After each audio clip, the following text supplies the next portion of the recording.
अरे बाप रे! ये जलन की आग है या अमेज़न का जंगल जो बुझने का नाम ही नहीं ले रही। मतलब कोई इतना कैसे जल सकता है भाई? शहर के इतने बड़े हैंडसम डैशिंग एसपी साहब और हालत ये है कि एक लड़के को झनक के आसपास देखकर ही इनका बीपी हाई, शुगर लो और दिमाग का फ्यूज ही उड़ जाता है।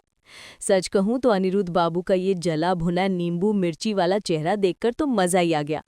तो अनिरुद्ध बाबू की इस हाई में जल गया वाली फीलिंग के लिए एक लाइक तो ठोक ही दो। हेलो नमस्ते आदाब सत श्री अकाल दोस्तों, मैं हूं आपकी अपनी मनीषा और आप सभी का जोरदार स्वागत है आपके favourite gossip destination Manisha review पर।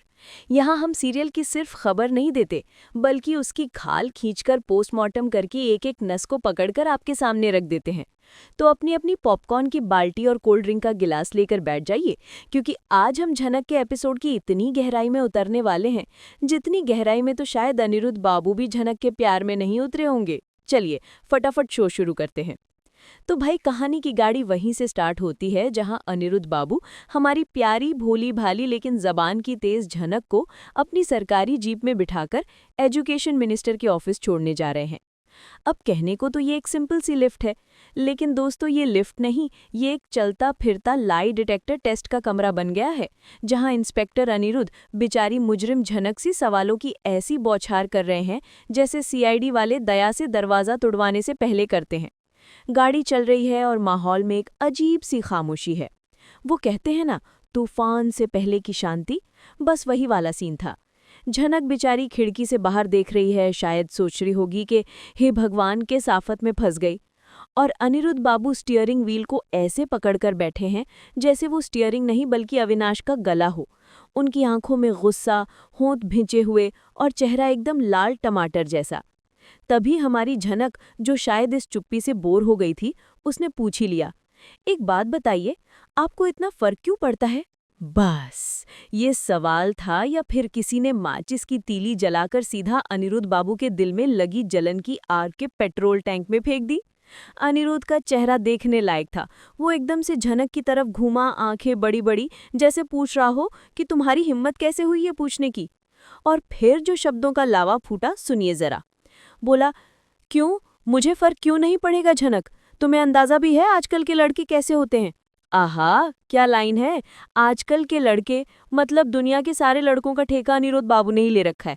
असल में तो कहना चाहते थे कि वो जो अविनाश जैसा लड़का है वो कैसा है, लेकिन ईगो है ना, सीधा नाम कैसे लेते। वो आगे कहते हैं, और वो जो तुम्हारा दोस्त है अविनाश, कितना जानती हो तुम उसे? मिनटों में दोस्त बना लिया। तुम्हारे इर्द गिर्द क्यों मंडरा रहा था वो? हाय हाय, ये कंसर्न नहीं है दोस्तों, ये तो पक्का वाला 100% खरा हॉलमार्क वाला पजेशन है। अनिरुद्ध बाबू की आंखों में साफ साफ दिख रहा था कि उन्हें अविनाश का झनक से बात करना, हंसना, यहाँ तक कि सांस लेना भी एक आंख नहीं भाया। वो और भड़कते हुए कहते हैं, तुम उसे बोल भी तो सकती थी कि वो चला जाए। क्या जरूरत थी इतनी देर तक उससे बातें करने की? तुम्हें पता है कुछ भी हो सकता था। अब यहाँ पर पॉज लेते हैं और सिचुएशन को समझते हैं। अनिरुद्ध बाबू का डर जायज है, लेकिन उनका तरीका, अरे भाई वो एक पुलिस ऑफिसर हैं, उन्हें पता है कि दुनिया कितनी खराब है। लेकिन जिस तरह से वो रिएक्ट कर रहे हैं, वो सिर्फ एक पुलिस वाले की चिंता नहीं है, वो एक ऐसे आशिक की जलन है जो अपनी महबूबा को किसी और के साथ देख नहीं सकता। अब हमारी झनक भी कोई दूध पीती बच्ची नहीं है। वो भी जानती है कि शहरी बाबू के दिल में क्या खिचड़ी पक रही है। उसने बड़े ही भोलेपन का मुखौटा पहनकर लेकिन सीधा दिल पर लगने वाला एक और तीर छोड़ा। शहरी बाबू, ऐसी कोई बात नहीं है, आप गलत समझ रहे हैं। आपकी मदद की वजह से ही तो आज मैं यहाँ हूँ। मुझे हॉस्टल मिला, मेरा एडमिशन हो पाया। मैं तो बस ये पूछ रही थी कि आपको इतनी जलन काहे हो रही है। और फिर दोस्तों, झनक ने जो किया उसे कहते हैं चेकमेट। उसने सीधा अनिरुद्ध की दुखती रग पर हाथ रख दिया। उसने पूछा, अच्छा एक बात बताइए, अगर अर्शी वीदी के साथ ऐसा कुछ होता, अगर वो किसी लड़के से बात कर रही होती, तो क्या तब भी आपको इतना ही बुरा लगता, इतनी ही जलन होती? इस सवाल पर तो अनिरुद्ध बाबू की बोलती ही बंद हो गई। उनकी हालत उस स्टूडेंट जैसी हो गई थी जो पूरा साल पढ़ के गया हो लेकिन एग्जाम में आउट ऑफ सिलेबस क्वेश्चन आ जाए। वो एकदम हक्का बक्का निशब्द आंखों में एक अजीब सी बेबसी लिए झनक को देखने लगे। उनके पास कोई जवाब ही नहीं था, क्योंकि जवाब तो दिल में था, और दिल की बात जबान पर कैसे लाते? उन्हें समझ नहीं आ रहा था कि वो झनक को कैसे बताएं कि अर्शी और उसमें ज़मीन आसमान का फ़र्क है। वो कैसे बताएं कि अर्शी उनकी जिम्मेदारी है, लेकिन झनक झनक तो उनकी सांसें हैं। वो कैसे बताएं कि जब बात झनक की आती है तो उनका दिल, दिमाग, लॉजिक, पुलिस की ट्रेनिंग कुछ भी काम नहीं करता। अब जब कोई जवाब नहीं सूझा तो जनाब खिसिया गए। टॉपिक बदलते हुए फिर से पुलिस वाला मूड ऑन करके बोले, देखो झनक, हर बात समझाई नहीं जा सकती और फालतू की बातें मत करो। तुम इस शहर में नहीं हो, तुम्हें यहाँ के लोगों की पहचान नहीं है। कोई भी तुम्हारा फायदा उठा सकता है, इसलिए जरा संभल कर रहा करो। आइंदा से किसी अजनबी से ऐसे बात मत करना। क्या बात है, मतलब जलेबी की तरह सीधे तो हो नहीं सकते, तो घुमा फिरा कर ही सही अपनी फिक्र तो जता ही दी। और झनक ये सब सुनकर मन ही मन मुस्कुरा रही थी। वो जान गई थी कि ये शहरी बाबू पूरी तरह से उसके प्यार के जाल में फंस चुके हैं, बस मानने को तैयार नहीं है। वो अनिरुद्ध की आंखों में अपने लिए वो खास जगह, वो फिक्र साफ साफ देख पा रही थी। और यही सोचकर उसके चेहरे पर एक बहुत ही प्यारी सी नॉटी सी स्माइल आ गई, जिसे देखकर अनिरुद्ध बाबू का दिल एक बीट मिस कर गया होगा। तो चलिए दोस्तों, अब इस जेलसी एक्सप्रेस से उतरकर चलते हैं बोस परिवार के कलेश महल में, जहां एक अलग ही लेवल की महाभारत छिड़ी हुई है। सीन खुलता है एक आलीशान घर के बरामदे में। एक तरफ हमारी प्यारी बिपाशा, जो इस घर में शायद एक लौती ऐसी इंसान है जिसका दिल सोने का है। वो झनक के लिए बेहद परेशान है, उसे बार बार फोन मिला रही है, लेकिन झनक का फोन है कि आउट ऑफ कवरेज एरिया ही बोले जा रहा है। वो बेचारी भगवान से प्रार्थना कर रही है कि झनक जहां भी हो सुरक्षित हो। वो खुद से कह रही है, हे भगवान, झनक का फोन क्यों नहीं लग रहा? मुझे पता है वो कॉलेज में ही होगी, लेकिन मेरा दिल बहुत घबरा रहा है। वो लड़की अकेली है उस शहर में। और तभी जैसे किसी हिंदी फिल्म में विलेन की एंट्री होती है, वैसे ही एंट्री होती है हमारी वैम्प जोड़ी की, यानी अर्शी और जीजी। दोनों नागिनों की तरह फुफकारते हुए आती हैं और बिपाशा को अपने जहरीले तानों से डसना शुरू कर देती हैं। अर्शी अपनी नकली चिंता का मुखौटा पहने हुए जीजी से कहती है, देखा जीजी, ये बिपाशा दीदी फिर से झूठ का नाटक कर रही हैं। इन्हें सब पता है कि वो मनहूस झनक कहाँ है, किस हाल में है, लेकिन ये हमें कुछ नहीं बताएंगी। आखिर है तो उसी की टीम में। जीजी भी कहाँ पीछे रहने वाली थी। उसने भी अपनी जबान की कैंची चलाते हुए बिपाशा पर सवालों की झड़ी लगा दी। क्यों बिपाशा, जब हम सबने सुबह तुमसे झनक के बारे में पूछा तो तुमने साफ साफ मना क्यों कर दिया?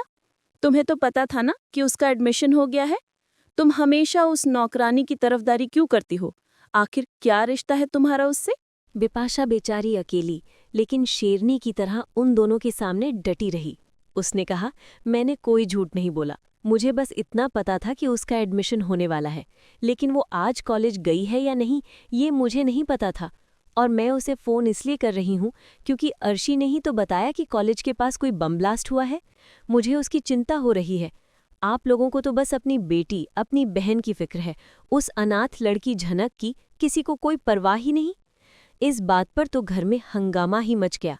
अर्शी, जीजी और उनकी टीम लीडर तनुश्री सब मिलकर बिपाशा पर ऐसे चढ़ गई जैसे सेल में साड़ियों पर औरतें चढ़ जाती हैं।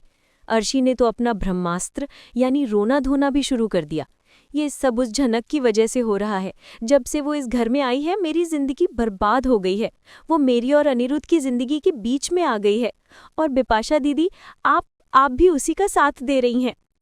तभी जीजी ने हद ही पार कर दी। उसने बिपाशा की पर्सनल लाइफ पर एक बहुत ही घटिया कमेंट करते हुए कहा, बिपाशा, तू ज्यादा मत बोल। तू अपने इसी तेज एटीट्यूड की वजह से अपने ससुराल में एक दिन भी टिक नहीं पाई, और यहाँ भी तू शांति से नहीं रह सकती। दूसरों के मामलों में टोंग अड़ाना तेरी आदत है। ये सुनकर बिपाशा का गुस्सा 7वें आसमान पर पहुंच गया। उसने पलटकर ऐसा जवाब दिया कि दोनों की बोलती बंद हो गई। उसने कहा, जीजी, आप मेरी शादीशुदा जिंदगी पर कमेंट करने वाली कोई नहीं होती। अपनी हद में रहिए। और रही बात मायके में रहने की, तो आप कौन सा अपने ससुराल का राजपाट संभाल रही हैं? आप भी तो शादी के बाद से यहीं पड़ी रहती हैं। फर्क बस इतना है कि आप सबकी, खासकर माँ की, हाँ में हाँ मिलाती हैं, उनकी चापलूसी करती हैं, इसलिए आप अच्छी हैं, और मैं सच का साथ देती हूँ, इसलिए मैं बुरी हूँ। वाह बिपाशा, मजा आ गया। क्या करारा, मुंह तोड़ जवाब दिया है। सच में इस घर में अगर कोई सच बोलने की हिम्मत रखता है तो वो सिर्फ बिपाशा है। अब इस घर के रोज रोज के क्लेश को छोड़कर चलते हैं सीधा एजुकेशन मिनिस्टर के ऑफिस, जहां कहानी एक बहुत ही सीरियस और नया मोड़ लेने वाली है। ऑफिस का माहौल बड़ा ही पावरफुल है। झनक मिनिस्टर साहिबा के सामने बैठी है, थोड़ी डरी हुई, थोड़ी सहमी हुई। मिनिस्टर साहिबा एक बहुत ही सुलझी हुई और पावरफुल महिला है। वो झनक से बड़े प्यार से बात करती हैं। वो कहती हैं, बेटा डरो मत, मुझे बताओ क्या हुआ था। झनक उन्हें धन्यवाद कहती है। तभी मिनिस्टर अपने सेक्रेटरी से अनिरुद्ध को अंदर बुलाने के लिए कहती हैं। अनिरुद्ध अंदर आता है और मिनिस्टर उसे भी बैठने को कहती हैं। वो कहती हैं, एसपी साहब, मैं चाहती हूँ कि आप इस मामले की तह तक जाएं। ये सिर्फ एक स्टूडेंट के हॉस्टल का मामला नहीं है, ये हमारे एजुकेशन सिस्टम पर एक सवाल है। आखिर कौन लोग हैं जो नहीं चाहते कि झनक जैसी होनहार टॉपर लड़की आगे बढ़े? मेरे रहते हुए एजुकेशन में कोई पॉलिटिक्स नहीं चलेगी। फिर वो झनक से उसके परिवार के बारे में पूछती हैं। बेटा, तुम्हारे घर में कौन कौन है? ये सवाल सुनते ही जनक की आंखों में आंसू आ जाते हैं। वो बड़ी मुश्किल से अपनी आवाज़ को संभालते हुए कहती है, मैम, मेरी माँ, वो अब इस दुनिया में नहीं है, और मेरे पिता, उन्होंने कभी मुझे अपनी बेटी माना ही नहीं। ये सुनकर अनिरुद्ध को एक झटका सा लगता है। उसे झनक के लिए बहुत बुरा लगता है। वो उसकी आंखों में दर्द देख सकता था। तभी अनिरुद्ध मिनिस्टर से कहता है, मैम, मैं आपको यकीन दिलाता हूँ, इस साजिश के पीछे जो भी बड़े लोग हैं, जिनका भी हाथ है, मैं उन्हें ढूंढ निकालूंगा और कानून के सामने खड़ा करूंगा। अनिरुद्ध की ये बातें सुनकर झनक हैरान रह जाती है। उसे समझ नहीं आता कि अनिरुद्ध आखिर किसकी तरफ इशारा कर रहा है। बड़े लोग कौन हो सकते हैं वो? और अब बात करते हैं उस सीन की जो आने वाले एपिसोड में भूचाल लाने वाला है। जी हाँ, प्रोमो में हमने देखा कि अर्शी अनिरुद्ध से घर पर लड़ रही है। वो उस पर चिल्लाते हुए कहती है कि वो हमेशा उस झनक की ही तरफदारी क्यों करता है, उसके पीछे क्यों पड़ा रहता है। इस पर अनिरुद्ध का गुस्सा जो फूटता है वो देखने लायक होगा। वो गुस्से में चिल्ला कर कहता है, हाँ करता हूँ, क्योंकि अगर झनक के साथ कुछ भी गलत हुआ तो मैं बर्दाश्त नहीं करूंगा, और ये सब बखेड़ा तुम्हारे बाबा की वजह से ये खड़ा हुआ है। अगर उन्होंने वो सब ना किया होता तो आज ये नौबत नहीं आती। ये सुनकर अर्शी के पैरों तले जमीन खिसक जाएगी, उसके होश उड़ जाएंगे। तो दोस्तों, सबसे बड़ा सवाल यह है कि क्या अनिरुद्ध गुरुजी का वो राज, वो सच सबके सामने ले आएगा जिसने झनक की जिंदगी बर्बाद कर दी? क्या अर्शी को अपने बाप की सच्चाई पता चलेगी? क्या अर्शी और अनिरुद्ध का रिश्ता इस सच का बोझ उठा पाएगा या हमेशा के लिए टूट जाएगा?